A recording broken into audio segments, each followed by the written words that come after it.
tribe, welcome back to educationandbass.online.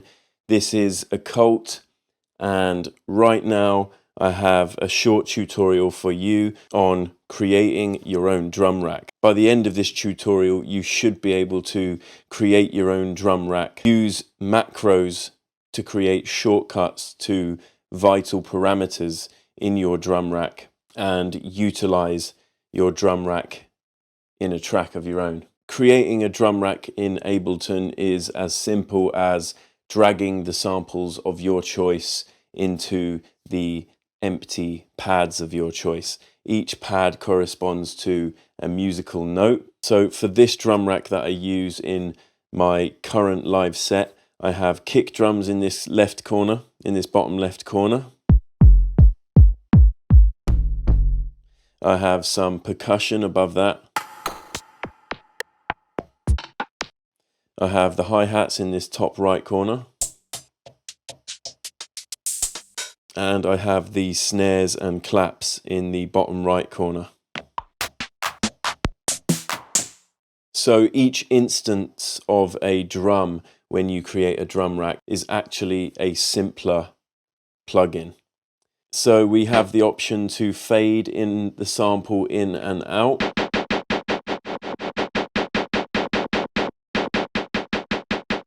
We have the option to change the start and end time.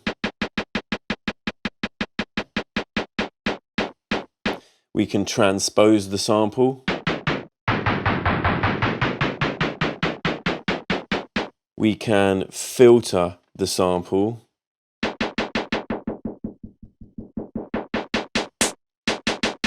And we can give it some drive. So each of those parameters I've just shown are available to you right on the face of this simpler.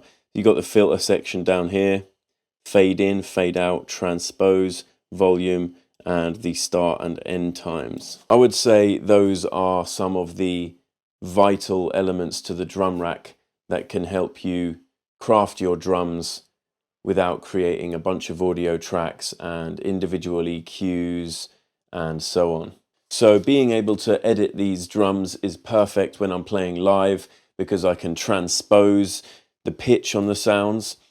I can edit their length and fade them in and out to create the type of drum sound that I want. So for example, while this beat plays, I'm going to transpose the pitch of the snare and make that snare a little bit shorter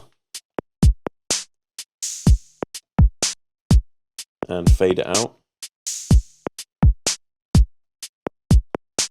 Just making that snare a little bit tighter on the fly as the beat plays. So at the end of this drum rack on the MIDI track, I have an EQ and a drum bus. So I've held down Shift and selected each of those. And when I right click, I can choose to group them. So I've grouped the drum rack, the EQ, and the drum bus. And now I'm going to take some useful elements of those plugins and use macros to create shortcuts to those parameters. So looking in the EQ, I'm going to create a low shelf cutoff.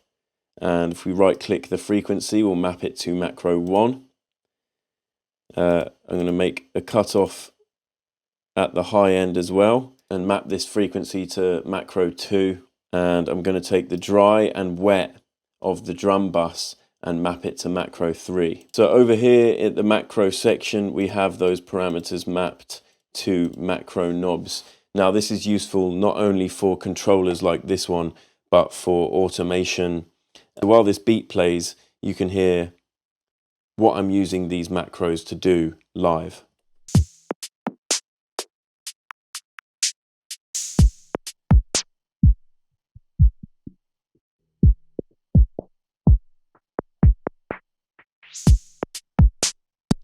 I've mapped the final macro to the dry and wet of the drum bus. So this is useful when I need the beat to be hitting a little bit harder. Maybe there's a lot of energy in the track I'm making and I just need those drums to start punching harder.